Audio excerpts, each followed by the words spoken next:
लासलगाव कृषी उत्पन्न बाजार समितीमध्ये कांद्यांच्या दरात घसरण झाली आहे। कांद्याचे दर 2470 रुपयांपर्यंत खाली आलेत।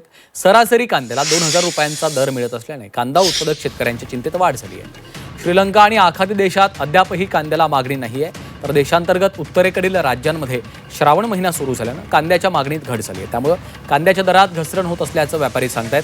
तर शासकीय कांदा खरेदी फसवी योजना असून 3000 रुपये भाव योजना जाहीर करत केंद्र आणि राज्य सरकारनं बाजार समितीमध्ये विक्री होणाऱ्या कांद्याच्या बाजारभावातील फरक द्यावा अशी मागणी कांदा उत्पादक शेतकरी करतात।